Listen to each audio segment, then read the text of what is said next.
Nimekuja kuongea na wewe ambaye umeishi na uchungu.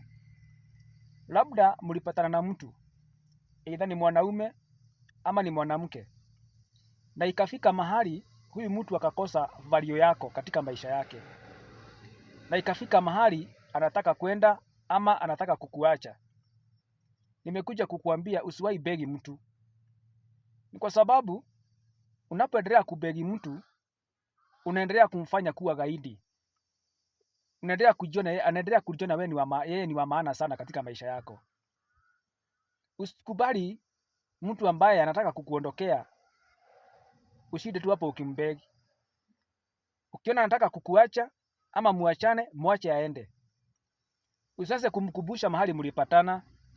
Usianze kumkumbusha vile mumefanya vitu, mliomba pamoja, mkashiriana pamoja, mkakula shida pamoja, mkakula raha pamoja, mkacheka pamoja, mkafanya vitu pamoja. Wacha kushida ukimuelezea mahali mumetoka. Kwa sababu kama huyu mtu hajaona mahali mumetoka wakati anataka kukuacha ama anataka muachane, hata ujaribu kufanya nini, hakuna kitu unaweza kubadilisha. Don't beg for someone to live with you. Don't beg for someone to stay with you. Don't beg for someone to continue loving you. Ukiona anataka kuondoka ama muachane, mwache aende. The moment ataondoka, ataona wakati ame experience hiyo gap ya wewe hauko katika maisha yake, ataanza kuona wewe kama ni wa maana. Ataanza kujua kama wewe ulikuwa wa maana katika maisha yake. So usikujalishe umekaa na mtu miaka 10, miaka 2, mwaka 1, miaka 20, miaka 30, kama hiyo muda yote hajaona maana yako katika maisha yake.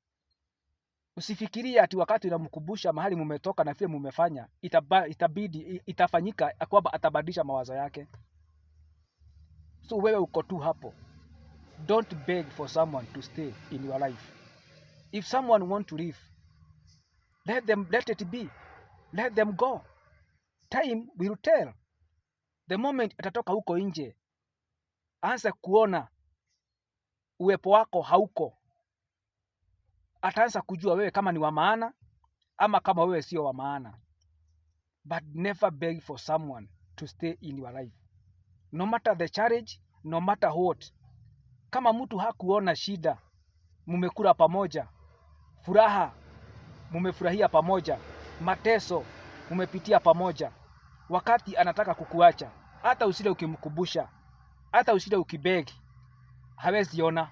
Mpatie time, wakati wake ukifika kuona ulikuwa wa maana, atakutafuta. So wacha kukaa hapo na huzuni. Simama, soga mbele. Mungu amekuandalia mema kule mbele, na anajua mwisho wako, na furaha yako ni wewe mwenyewe na maisha yako na Mungu wako. Jipende na upende Mungu. Zaidi ya mno na waambiaga zaidi. Fanya hili neno kuwa rafiki yako. Ukiwa na hili neno na umamini Mungu, atakushidania na atakupigania kwa kila kitu, na wakati wa siku ukifika, utaona yale Mungu atatenda. So wacha kukaa hapo na huzuni. Simama na Mungu, tembea na Mungu, mpende Bwana. Bwana Yesu awabariki.